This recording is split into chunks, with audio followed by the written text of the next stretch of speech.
All right, so one more time. Hope all of you had the chance to try our new interface, and let's go over some of the points one more time.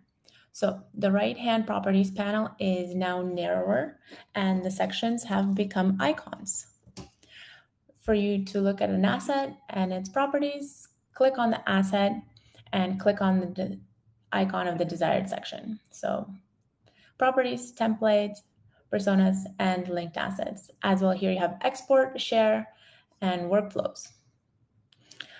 The line for filling in metadata is now shown under the property itself, and if it's empty, it will show empty. Let me find an example for you. Here it is. The buttons for adding or removing assets from a collection are located in the action bar at the bottom of the screen. And the controller for assigning an asset as a displayed asset is now called set cover. So for example, we can add to the collection here. You can choose from the existing collections, or you can create a new collection. Let's call it water, and then click create new collection. And if we go to one of our already existing collections, let's look at this one. I can set this image as cover, which will be shown right here. Okay, let's return to our assets field. To see the action bulk panel, highlight multiple assets, and once the preview is closed, it will show you the metadata for all those assets.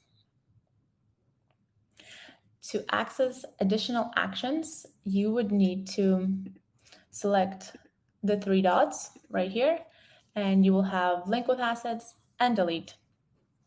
Would you have any questions regarding the new interface? Let me check the chat. I'll give you a few minutes. Nope. Okay. Yeah. All good? All right. Let's discuss some of our other features. Now I will show you how linked assets worked. The linked assets features is a new tool for organizing content.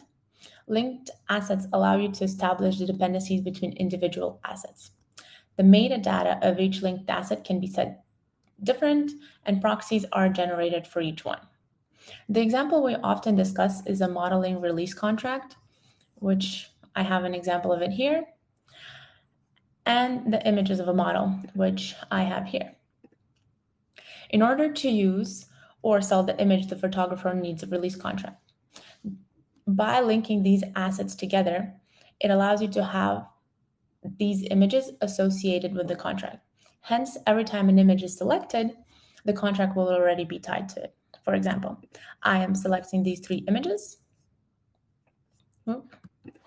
These three images. Oh no. Second, there we are. And I'm clicking link with asset. Here I have the release contract, and I'm going to link them together. There we are. So now every time I go to this section, I will have the contract linked to it. To delink it, click here for unlink assets. That is all. Okay.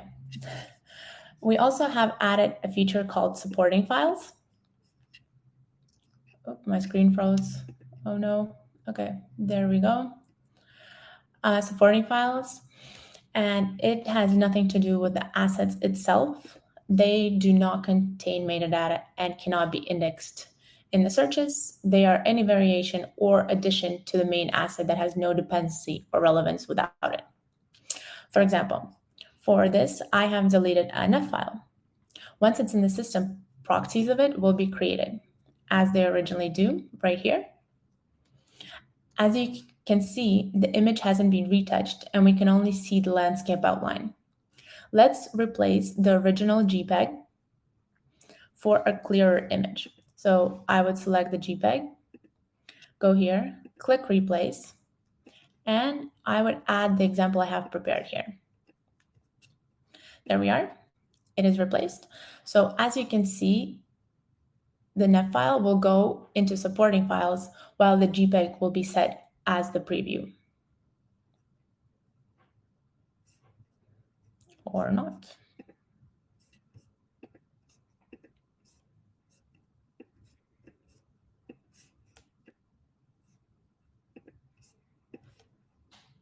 Oh, it's already done. Sorry, my bad. I am rushing. But as you can see, the NEF file has been moved to the supporting files, and we are now replaced with a clearer image. All right. As well, we can add an XMP file as the supporting files. The original NEF file will still be here, but we will add the ability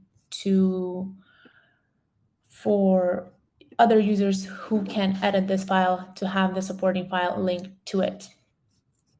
So basically, the JPEG is for final output and user-friendly, while the XMP can be used by owners and photographers to make adjustments to it.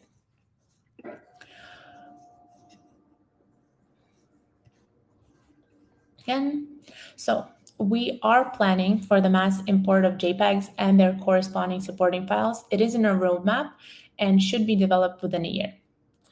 Another common example of this is when our users upload a PDF and then attach a supporting file of a PowerPoint to it.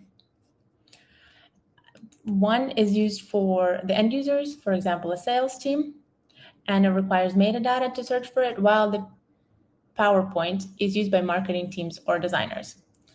As well, you can put in supporting files multiple versions of this PowerPoint that can be used between countries, colleagues, and so on.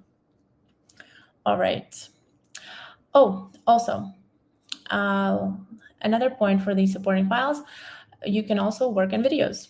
As you know, our viewable screen for videos most of the time has been a random image from the middle of the video. So now we have the opportunity to change the thumbnail and replace it with an image that better describes the video.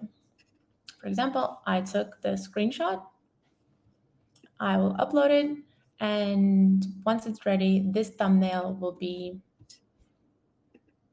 a nicer image of the video.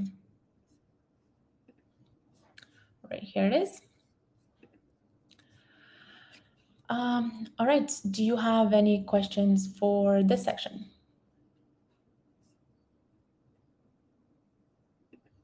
Nope. If it's better for you, you can speak out, turn on your mic.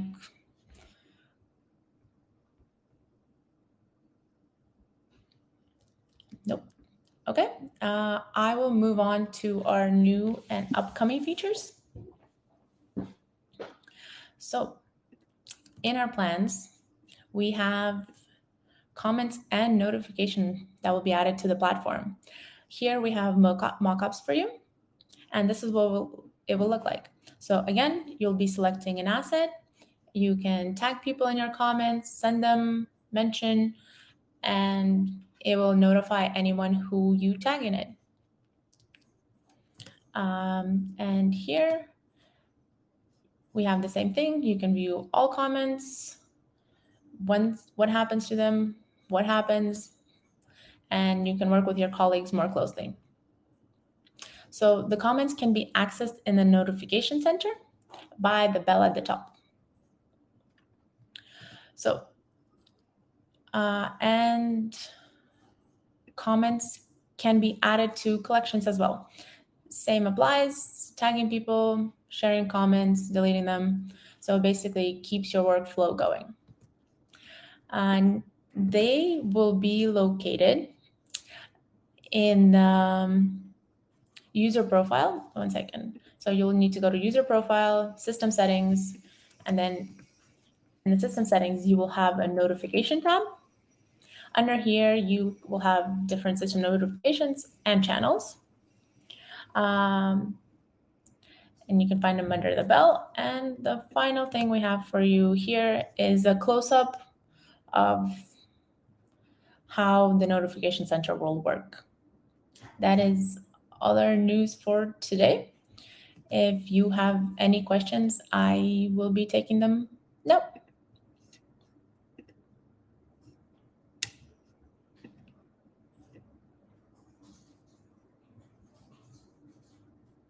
I'll wait another minute. If not, oh, great.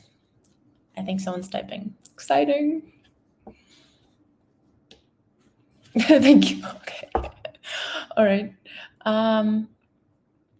If nobody has questions, I am going to save a recording of this and send it to everyone who signed up for a webinar. It was a pleasure to see you. Please reach out to me or to our support team, and we will definitely help you out further. If you have any questions, have a wonderful day, and thanks for coming to this.